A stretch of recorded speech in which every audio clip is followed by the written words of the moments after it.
Super excited to announce the Law Firm Retreat Design Your Future being held this August 5th through 8th, 2026 in the Denver, Colorado area. Teaming up with Law Firm Architects, Power Strategy Group, we're going to be having an amazing opportunity for up to 15 firms to work on the business, not in the business. Find out more at powerstrategygroup.com. And so there's probably 80 million people who could use basic AI tools that already exist to ask questions that they need answers to well before they're in a legal crisis. People need help and they can use these tools. And I think it's on lawyers like us to make sure those tools are as good as they can be. Because if we don't work with these tools, people are going to use tools that are not great. And that's going to be worse for everyone, right? We need to work on building these tools so that they are helpful to people. And then on the other end of it, we're going to be better off because we're going to get higher value work. Hi, everyone. This is your host with Power Up Your Practice, Ruby Powers, and I'm excited to have Sateesh Nori, who we met at TLTF not too long ago. He's a lawyer, a professor, a nonprofit executive, an author, a legal strategist, a TEDx speaker, ABA legal rebel, a five-time marathoner, keynote speaker. It seems like the list goes on, but he's very fascinating, and I'm really glad to have him on today's show. And he has an upcoming book coming out, The Augmented Lawyer, coming out with ABA. So, Satish, welcome for joining the episode. I'm excited to have you. Thank you so much, Ruby. It's really great to be here. And I'm really excited to talk with you today. So, I forgot exactly how we bumped into each other. If we were had some mutual friends, or we were in a session that was of a mutual interest. But I think we're both really fascinated about the future of law practice and just where things are going. And so why don't you tell me a little bit about yourself, a little bit more than the highlights I just mentioned, so listeners have a perspective of where you're coming from. Sure. So I went to law school about 25 years ago. And I thought when I went to law school, I'd be the type of lawyer that went to court. And when I was younger, I watched, movies like and read books like To Kill a Mockingbird or all the John Grisham books. And I imagined like that's what lawyers did. They went to court and they made arguments and they stood up for people who didn't have voices. Um, and so after law school, I worked at Legal Aid in New York City and I represented tenants who were facing eviction. And I did that in various boroughs. Started in Brooklyn, then went to Manhattan, then moved to Brooklyn again, then went to Queens and became a manager. And I represented all sorts of folks, people from all backgrounds, all races, all religions. In New York City, there's 150 languages spoken. And I saw that everyone had kind of the same experience when it came to the legal system, which is it's really hard to get a lawyer. It's really hard to understand what's happening.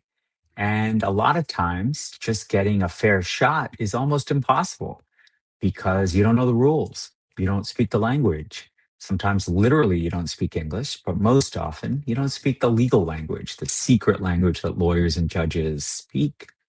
And Mhm. so, after 20 years of that work, I got really frustrated during the pandemic, especially about how things are not fair in the legal system. That if you have access and power and money, you get one legal system. And if you don't, you get a whole different one. So I was looking around for ways to kind of help improve the way our system worked. And that's when I discovered AI. And I thought about these new tech tools and how they could, for the first time ever, demystify the legalese that people are presented with, explain basic concepts to people before they're in legal crisis, and get people solutions. Most people just want to lead normal, happy lives and have the same opportunities as anyone else. And if our legal system doesn't make that happen, or even worse, if it gets in the way, there's something wrong. And so for the past 2 years, I've been really thinking about and building stuff that tries to get at that problem. And I've even written a book about it called The Augmented Lawyer. And I describe some of these issues and my own journey towards building a legal system that probably works better for everyone except maybe lawyers. And that's an interesting issue, right? Like maybe we are the ones, the lawyers, who will be worse off in a year or 3 years or 5 years. But is that so bad? Hmm. Well, and I see that you're the co-founder of Just Tech LLC. Could you elaborate on what you Yeah, do there? not the co-founder, but I work Okay. there. Okay. And Just Tech works on a lot of tech infrastructure projects for nonprofit law firms like legal aid and legal services orgs all across the country. And one of the things, that legal aid and legal services organizations lack is the funding to get the latest and the best technology, the most secure technology, the things that allow our lawyers and paralegals to work better. We're often using outdated computers. We still have Mm, fax machines. We still have, landlines. Sometimes offices don't have mobile devices that their staff members can use.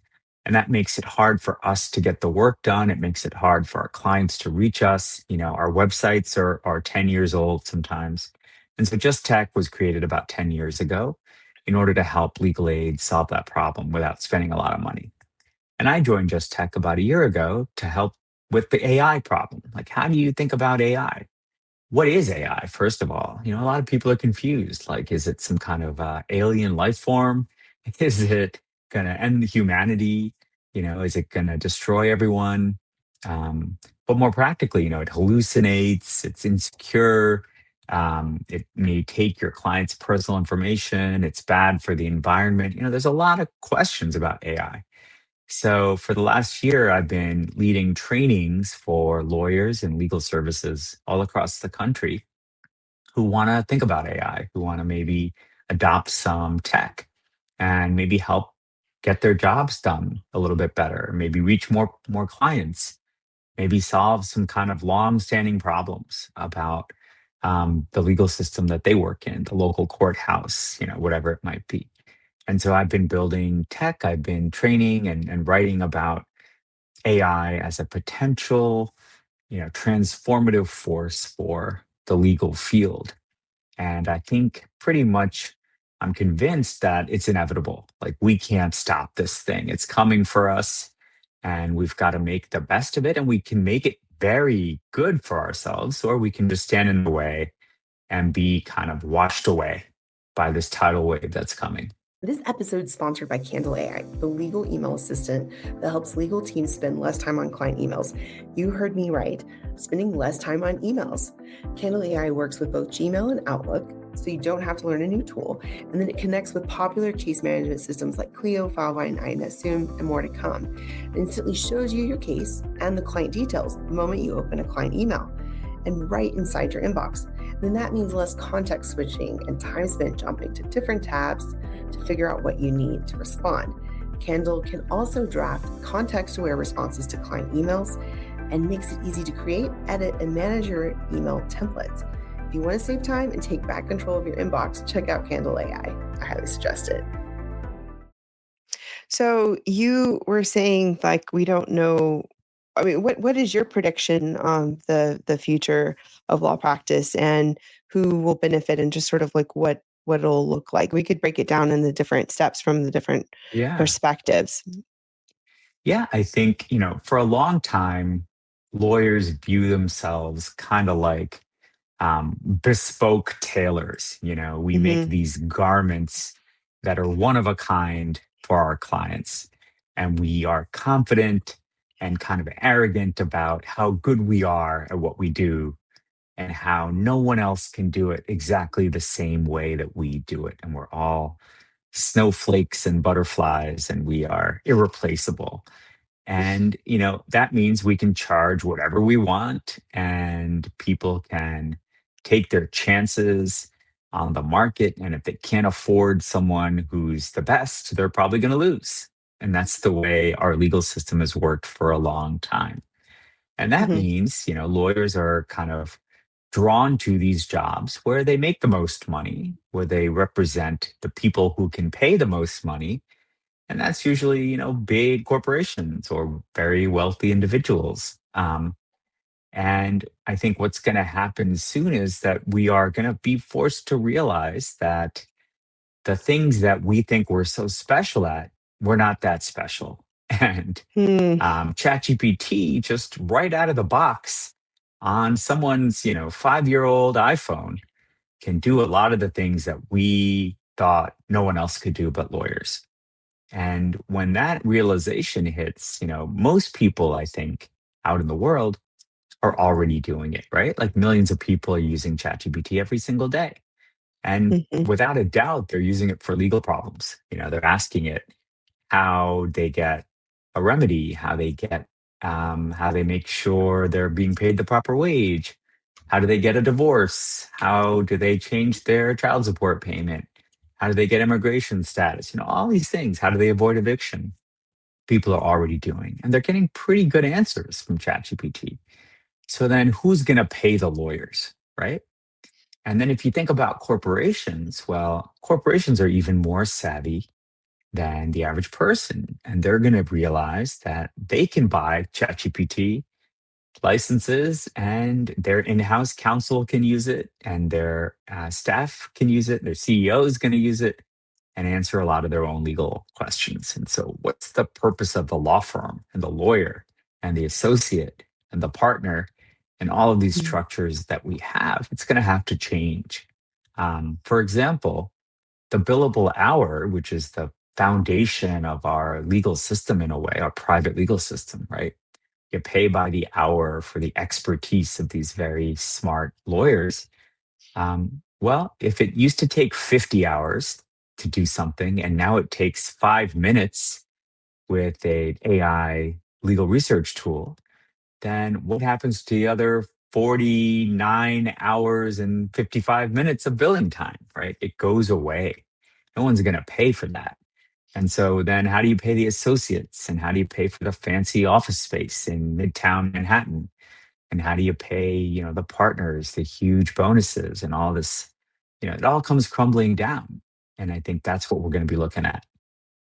So I have a lot of legal tech forward-minded guests on the show, and Yeah. we've talked a lot about like the billable hour, or there's the talk about the death of the billable hour, and I even mentioned that in my book. I believe it was Reginald Heber Smith introduced it back in Yeah. like Yeah. 1919, and it really was the idea was like it was like a unit that an unchanged unit that we could all sort of measure from. And I think, and it's crazy because now it's not, because somebody could do something in a seconds with the right AI tools versus hours if you're using. It's sort of like using a blender versus trying to chop everything by hand. I think a lot about that when I'm like cooking. I'm like, if you have the right tools, this is a lot faster. You could do this a lot faster, especially if you're doing like Exactly. volume. And then and this is hilarious, but like I've been a flat fee firm for like since the beginning. We do have some hourly retainer Good work, for you. but immigration's pretty much like that. But this whole like terminology of value based billing, I'm just like, it's funny. I'm not used to using that in my vocabulary, like value based billing. But that seems to be like what the du jour concept that people are using more. But then no, I was just looking at ChatGPT. I was like, how many daily users? And it was like, well, it's hard to gauge like if they're unique users, but it says 800 million weekly active users, Wow. or one to Yeah. 200 million distinct users. I remember telling some of my family about it a few years ago, and they didn't understand what I was saying.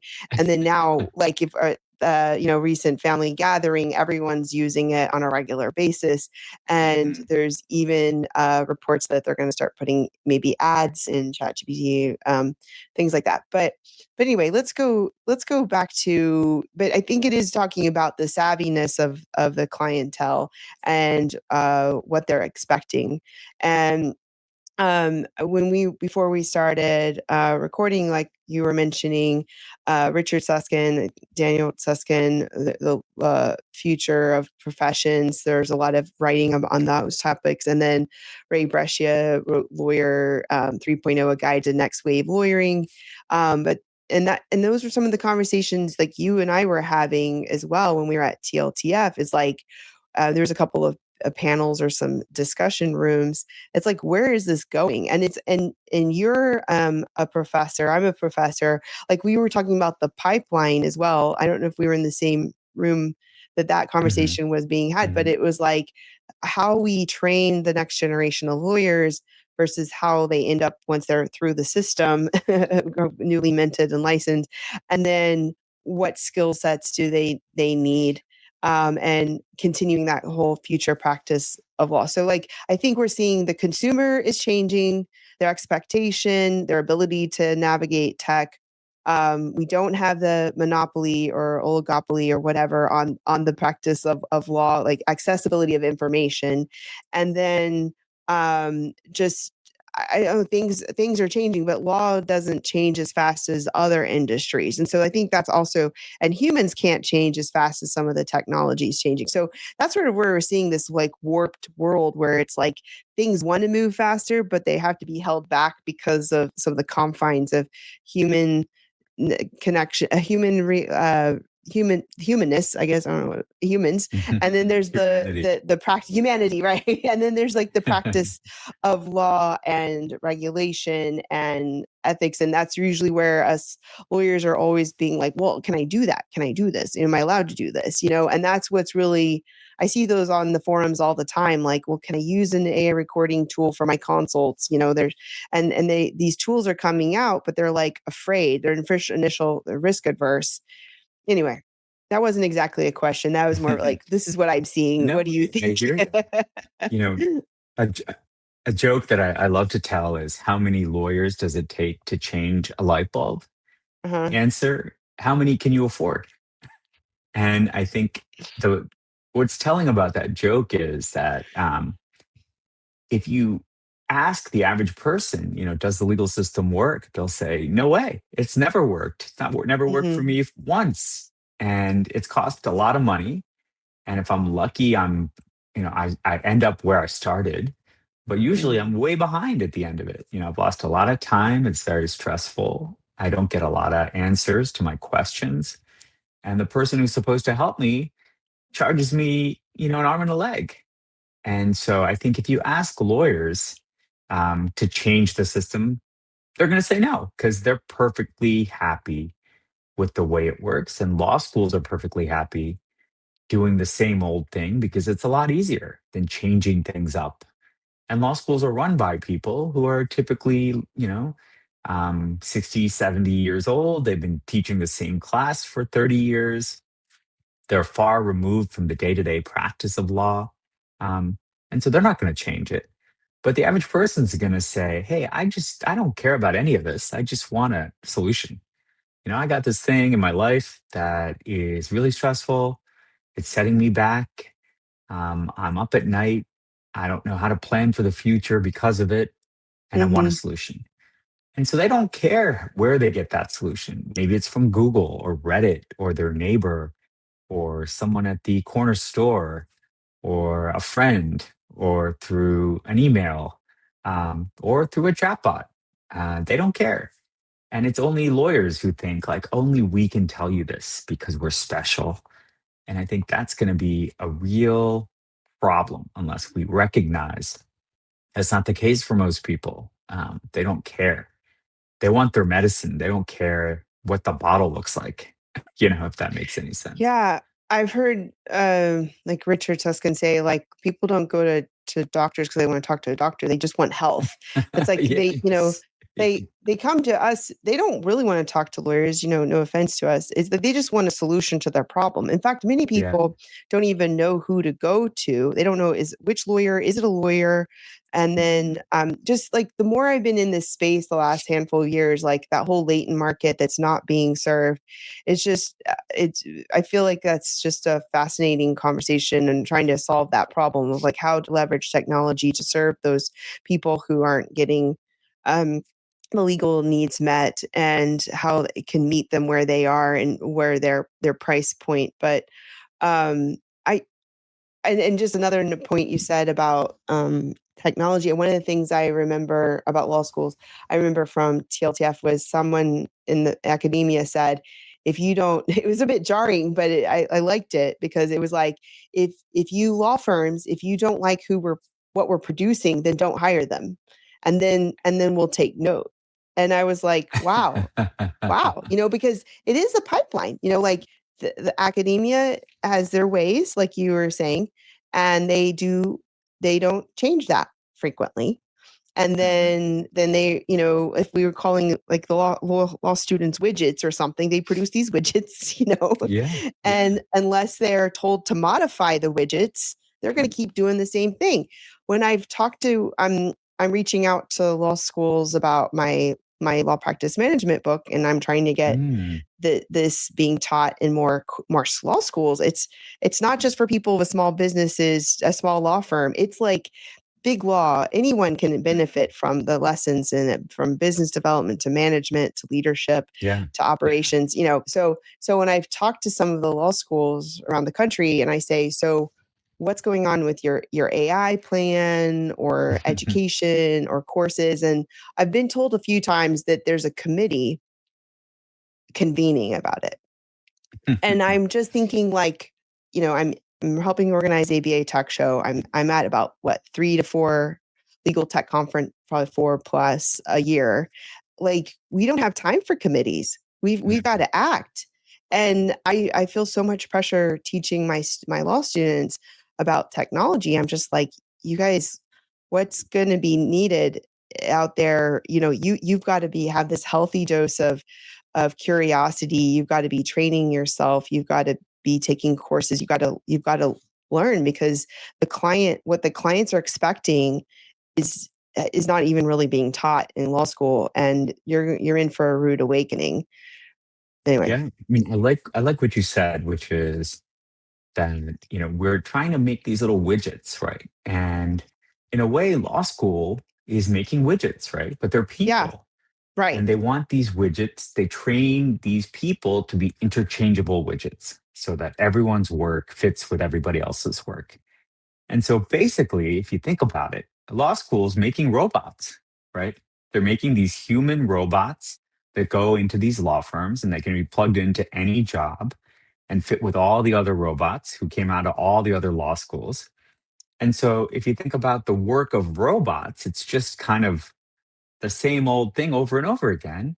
Hmm. It's the typical type of work that AI does, right? AI is another type of robot. So we have set ourselves up to be replaced by machines because we're basically turning out human versions of these machines right now.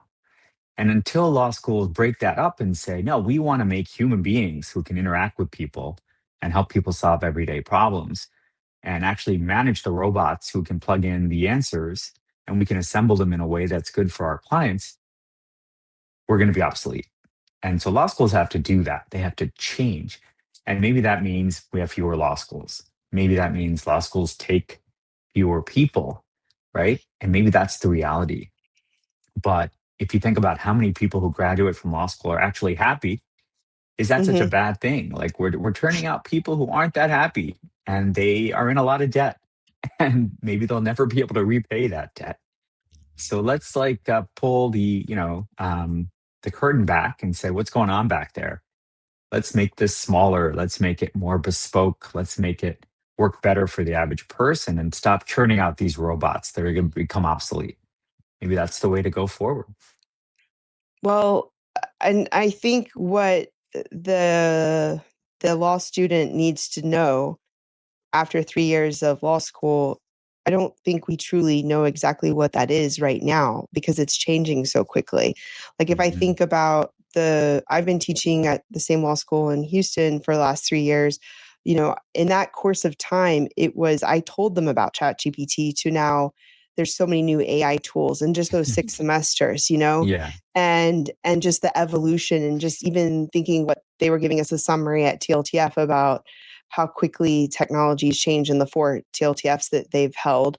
But speaking about there's an applicant boom right now for Mhm. for first year law school classes, actually, Mhm. according, Mhm. and that when I heard that, I was like, I think that indicates something going on in the economy, but it also makes me realize that this is something that, if we're still having committees about what we're going to talk about with AI, I'm a little concerned. So I really want to make sure that they're getting this practical information across, and what the working with the technology. So, like, let's go back to that. So what would you say, how would you an attorney set themselves up for success right now? What should they be doing? Let's get a call to action. Yeah. Absolutely. And this is a lot about what's in my book. It is, you've got to learn this stuff on your own. If you're not learning it in law school, if you're not learning it at the firm you're working in, or the government office or the legal aid office, you got to practice on your own. And when you practice, make sure you're not using confidential information. Obviously, Hmm. that would be problematic because anything you put into an AI model may pop up somewhere else in someone else's query. It's not safe in any way, and they're actually going to be training on it unless you're sure that they're not, right? The default is they're going to be training on your information. So, lesson one is practice, use it, Hmm. understand how it works, and don't be kind of spooked or afraid that you don't know enough because it is a black box. Even those who work on it every day, software engineers and really really smart people, they acknowledge it's a black box. There's a lot they don't understand. The second thing I'd say is, ask yourself this: do you know how email works? Can you explain it to someone else? Probably not. Can you explain how a fax machine works or how the internet works? No. And yet you use it every day. Why? Because it's reliable and it's been vetted and it's trustworthy, right? So the same applies for AI tools, right? You may not know how it works. You may not need to know, but it's been used enough times that it can be relied upon for certain basic tasks. And so practice those things. So, what are the types of things that you might want to practice? Well, maybe you write the same email every single day to somebody, right? Maybe, you spend an hour scheduling your week and it's time that you could spend doing something else or maybe doing nothing at all. Maybe you're inundated with requests for letters of recommendation, if you're a professor, for example, or affidavits for bar admissions, or you've got to learn a topic for a big case that's coming up and you're not familiar with it. You want to train yourself on something, or you want to learn how to have a difficult conversation, or you want to take up a new hobby and you want to explore how to get into something new, like pickleball, let's say. Um, all of these things are things you can use AI for. And so practice in safe ways. Here's another great example. I tell my relatives, open your fridge, take a picture of what's in there, and then Hmm. upload that picture to ChatGPT and say, give me 100 recipes from the stuff you see that's already in my fridge or my cupboard. And you'll be amazed. In like 3 seconds, you'll get 100 recipes based on the items that ChatGPT can identify in your fridge. That's pretty neat, right? That is Or super plan cool. a, I feel like yeah, there was, I remember during the pandemic, I think I was asking around, like, is there an app that you can, like, throw in what are your ingredients you have? What can you make great from it? But, idea. like, this is even better because Yeah, it's we like have it. you don't have to do anything, right? You're just like, Yeah. here, take a picture. It could be super lazy. And then you think about, like, well, how does this apply to legal work, right? Maybe Mhm. translation is low hanging fruit. Maybe it is understanding some arguments or coming up with counter arguments or understanding like a jurisdictional question or breaking down a big case, into categories. There's so many things you can do. Practicing oral argument, You can turn Mhm. ChatGPT into a judge and say, listen to my oral argument. How am I doing? Ask me some questions in response. Pretend like you're the judge. This is stuff you can do right now with what's already in your phone, probably, or on your phone. And so, yeah, practice that stuff. And then think about the ways that you could eliminate the work that is annoying, the tedious work, the repetitive work, right? And then think about what you enjoy about your work. What are the things that get you to your desk in the morning to start your day at work? Is it talking to clients? Is it writing, a legal argument? Is it doing some high level legal research beyond the basic stuff? Is it thinking about modifications to a law that stood in your way or your client's way in your practice area? These are things that are higher level tasks that often we as lawyers don't get to do because we're doing all the lower level stuff. We're writing emails all day long. We are responding to correspondence. We are scheduling our days. We are doing this basic grunt work, the thunking, not the thinking. And I think Mm. one of the things, Sam Altman, the head of OpenAI, said, like, think of AI as a way to free yourself from your screen, not to be chained to your screen, right? And as we think about like the way that agentic AI works, where it's self-initiated, maybe as lawyers, we spend less time in front of our computers and phones and more time in the community, in court hallways and courtrooms and at the desk at a negotiation or conference table, doing that, stuff that only we can do as people, instead of like cranking out or spell checking or, writing, formatting, cutting and pasting, all that stuff. That's such a waste of time for human beings to do. So practice, think about ways to incorporate it, and then refocus yourself on the things that you really want to do. Like what inspired you to go to law school in the first place? It's definitely not discovery, right? It's not proofreading or spell checking or citations or any of that stuff. It's probably like standing in front of a judge or standing with a client and helping them solve a problem. And maybe we can figure out a way to get to that place where we do more of that. And I think that's been a huge like theme of a lot of podcast episodes is just it being our highest and best use of time leveraging the technology and AI that's out there and Yeah. that we wouldn't have to do I like that freeing up idea. I mean, I've been like just dictating emails and using AI Companion and some other tools to just get follow-ups to after consults and meetings and taking notes and like I don't know, it's helping me not have to remember everything and then just be able to move from one consult to the next really quickly. Um, I think about how it used to take me forever to do my holiday card copy because I was like so like meticulous about it and like Yeah. now the last couple years having AI tools has made it so much better.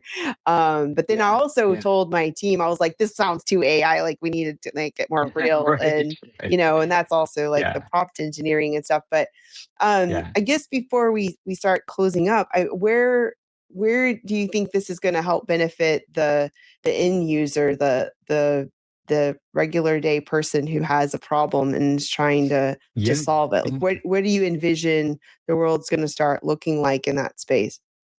Yeah, exactly. I mean, all up to now, what I've mentioned is great for the lawyer. But Mhm. what does it mean for the average person who will never meet a lawyer or can't afford to hire a lawyer? And that's probably like, 80 million people in America, right? How much do you have to make in a place like New York City where I live to be able to hire a lawyer? Six Mhm. figures, right? Easily. Um, Probably more than 200,000 a year, $20,000 to resolve a legal problem. And so there's probably, 80 million people who could use basic AI tools that already exist to ask questions that they need answers to well before they're in a legal crisis. Like, how do I get rent assistance before I'm on the brink of eviction? how do I get the heat on in my apartment before my kids are sick and miss school, right? How Mhm. do I, make sure my immigration paperwork is in order before ICE comes to my door, right? And that's terrifying. How do I make sure my boss is paying me the right wage? How Mm. do I get custody of my kids or change the custody arrangement because it's not working for us? Things like that. People need help and they can use these tools. And I think it's on lawyers like us to make sure those tools are as good as they can be. Because if we don't work with these tools, people are going to use tools that are not great. And that's going to be worse for everyone, right? We're going to have a lot of bad legal filings and misinformed people in the wrong jurisdiction or applying laws improperly. We need to work on building these tools so that they are helpful to people. And then on the other end of it, we're going to be better off because we're going to get higher value work because the easy stuff's going to be answered for people before they're in crisis. And then we got to ask ourselves, are we better off as a society when fewer Mhm. people are suffering? Yeah, when kids are able to go to school, when people are able to go to work, when people get a full night's sleep because they're not up all night worrying about a legal problem that they can't afford to solve, we're all better off, right? And I think Mhm. if people have faith in the system, then our democracy is better off too. They make more informed choices. They believe in the system. They don't vote for anarchy or disruption or whatever you want to call it these days. And maybe our whole world or our whole system is better off if people are educated, they have access to the system, they believe it's fair, and they believe they have a fair shot. Yeah, I love that. I think we're just going to be in through some bumpy roads between now and then as we're trying to have it all sort of figured out, because Yeah. from every angle that we're Yeah. coming from, like I even think about the TLTF, there was the investors, there's the legal tech founders, there was the practicing attorneys, there was academia, we always saw the world from a different, some of us wore a couple of those Yeah. hats, but we all saw the world from a different perspective. We know that the rate of change is happening quickly. um, and it was exciting and overwhelming and all at the same time because we know where are we going to be in this whole ecosystem. And you want to, I mean, I think a lot of our listeners, they want to be somewhere, they want to be in this equation. They want to be ahead or be able to help their clients. Yeah. But Yeah. it's all sort of shaping. It's all in flux right now, and Yeah. it's sort of like watching an But exciting movie. You don't know how it's going to end. yeah. But like a good starting point is to ask, does anyone think things are good now? You know? Mm, mhm, And I don't think, like I said already, most lawyers are happy with the way things they are right now. I don't think most law students are happy. I think the courts, people who work in the courts are pretty frustrated, right, with how mm. clogged up the courts are. So who's happy with the way things are right now? Like just a handful of people, right, who are already doing well. Law firm partners, maybe some like senior judges, maybe law school deans and tenured track professors, but that's about it. And most of us, let's mess it up a little bit. Let's throw it up. Let's see what happens. How could it be worse? All right. Well, we'll come famous last words. We'll come back and see how things are in another year or two or three or four. Are you feeling overwhelmed by all the different things you have to do to run a law firm? Well, you're not alone. So many law firm owners are in the same boat. That's where Staffy steps in. More than 90 firms, just like yours, are leaning on their bilingual virtual staff for legal, administrative, marketing, and client facing work, plus their full HR support. I currently have 11 team members with Staffy across my own firm and Power Strategy Group, and it's been a total game changer.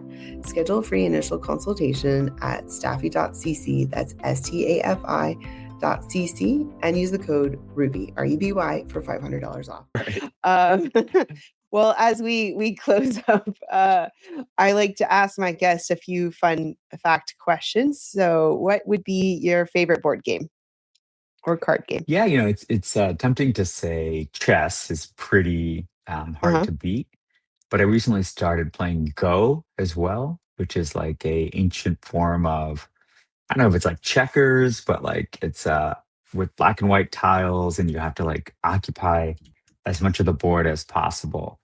And what's Huh. really interesting about Go is like chess. In the recent past, AI has been able to beat the best human players. Uh-huh. And so I think that's really telling. Like if AI can play these games of strategy, then we can really do a lot more than we think with AI in the legal world. Um, yeah, the good way to tie it in to to our discussion. I was just checking online. I was like, I think I'd heard of it, but I hadn't seen it. So I saw the image as like black and white little Yeah. pieces and like a Yeah. tiles and a big board. Okay, would you consider your superpower? I like to think that I can idea my way out of everything. Like, just come up with ideas, like constantly generate ideas. Mm, But my weakness is that I don't follow through on all of them. Like, there's a mm. lot of just ideas scattered along the wayside, and I really have to be more focused. But I think, I love to come up with new ideas, and I can keep doing that probably forever, as long as I can like live and breathe. And that's a fun way, I think, to work. I think it's a superpower in some sense. Yeah, um I mean some people they don't generate ideas as quickly or frequently, but yeah, the Yep. whole execution is really essential when you find the right ones you want to follow up with. Yeah. Uh, what would you consider? It's a different question, but I'm really intrigued by this. What would you consider a habit that contributes to your success? Um, I think when I have an idea, um, and I'm kind of sold on it to myself, I'm pretty determined to go as far as I can. Um, Hmm. and I'm like a dog with a bone. I won't give it up. And the challenge there is if I'm wrong, I can be stuck. But if I think I'm right, I can go pretty far, and I'm pretty determined, and that means that I take a lot of risks. So I think that's a good habit, just to be kind of fearless. It's the opposite trait that most lawyers have, I think. Most lawyers tend to be risk averse, like they don't want to try something new, they don't want to rock the boat. They like the status quo, and they like to defend the status quo. And I think it's nice to be the opposite of that in this space. Well, when I was researching parts of when I was writing my second book, Power Up Your Practice, I realized that there's this whole thing on like the status quo bias, and I think that's part of it. It's like we want to just sort of stay with what we know. Let's like the devil Mhm. I know, like even though Yeah, it's not ideal, I'm like I'd rather be here. And unless, yeah. and I think what one of the subtexts of the themes we talked about today, in a lot of legal tech conversations, is the disruption and we don't really say those words, but like that's what's happening basically. And so it's like the taxi and the Uber thing, right? Or like the Netflix and the Blockbuster thing. So like Mhm. you're either going to get with the times or not. And Yeah. where are you going to be in this in history in this equation? Yeah, um exactly. Yeah, or like the self-driving car, you know? right. Terrifying, but also there's a lot of benefits, right? No more drunk driving. Elderly people and kids can get around. Um, Cheaper ultimately in the long run, and so on. But like we don't That's want to change. Yeah, actually, that's a really good point. My son can start driving in a year, so like, it's like, Yeah. what if he never has to learn? No.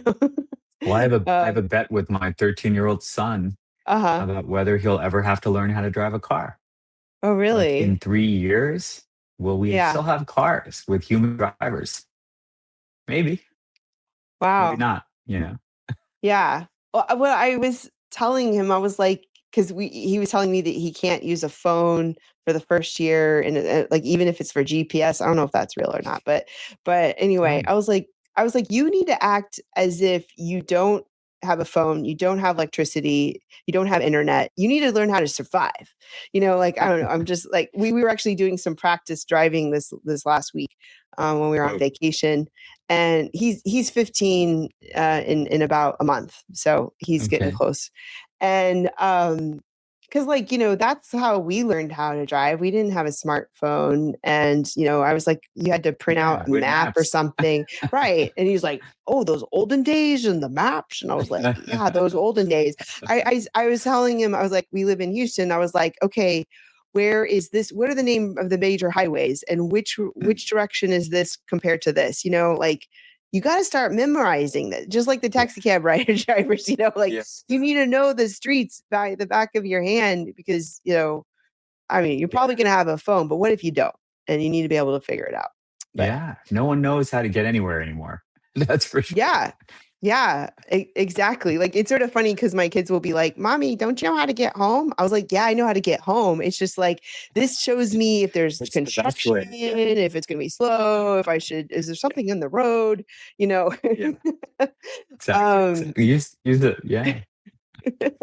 what would you say is a favorite book or podcast you'd like to recommend to listeners? Yeah. I mean, there's a great podcast called Acquired, which is about all the biggest companies that you've ever known, Uh-huh. like Google and Coca-Cola and Rolex and Ford and, Walmart, and how they came to be and how much luck was involved in their stories and all the characters. And so I highly recommend it, especially for anyone who's into like legal tech or people who are entrepreneurs or like, self-starters or, own their own law firm. It's a great, great podcast. And a Oh, book I just finished today, yeah, uh-huh. is called The Gods of New York. And it's about New Oh, York City from 1986 to 1990. And mm. just in that like 5 year span, all the characters who came about and are still around today, like Trump, Giuliani, Fauci, people like Spike Lee and Andrew Cuomo, um, all these like, figures that all interacted in this tiny little bubble in this like pressure cooker for 5 years. And then they were released and they all have these like outsized impacts on our lives today. And it's really interesting to see how it all happened. I love the thank you for sharing both of those. And I hadn't heard of Acquired, but I think I've heard of like some founders and some other podcast. But Yeah, there's a lot I've of them. Yeah. Yeah, but I mean, I love that. Like, I remember I was like the kid who watched Sesame Street and like liked it when they went to a factory and they told us how like Yeah. crayons were made, or like I like to see like Yeah. the behind the scene thing. And then also every when we go to hotels, we watch Shark Tank, and like I just like, Yeah. I don't know, Yeah. just sort of finding the history. And then when I watch the pitches, and then I'll Google what happened to them after Shark Tank. Yeah. So you would love this. Yeah. Okay. But it's like, imagine like a 4 hour Shark Tank episode on just one of the companies. Oh wow. Oh my Like gosh. it's Wow. really in depth. Yeah. They're long. They're long. Okay. Okay, it's Yeah. like a mini book. Well, Yeah. I really enjoyed our conversation. Me too. Excited for when your book is coming out, Augmented Lawyer, and how can people find you and connect and stay in touch? Yeah. My favorite form right now is LinkedIn. And I'm Satish Nori. Easy to find on LinkedIn. I'm always happy to connect and chat and share my work and hear about your work. So feel free to reach out. And that's Sateesh and Nori, Nori. Yeah, So exactly. Yeah. awesome. Well, thank you very much for joining us. I My love these pleasure. discussions. It's sort of an intro. I mean, they sort of a mixture of like the practice of law, technology. How did we get here? Where are we going? What to expect, and some practical steps on how to improve and get ready for where we're headed. And even with a discussion as with from one law professor to another, and how we play a part in this whole ecosystem as well. But thank you for joining us Thank today, you. and thanks everyone for listening. We'll see you next time. Take care. Thank you for tuning in to Power Up Your Practice. I'm Ruby Powers, and it's been a pleasure sharing this time with you. We love your reviews, so if you enjoyed today's episode, please leave us one and share this podcast with someone else so that they can know what you've been learning on our show. And make sure to check out the Power Up Your Practice book. It's available in paperback and Kindle on Amazon. It's packed with 25 chapters of strategies to grow and streamline your firm. And we also have the free Power Hub community on School to keep the conversation going in between the episodes. So make sure to keep powering up your practice, and we'll see you next time.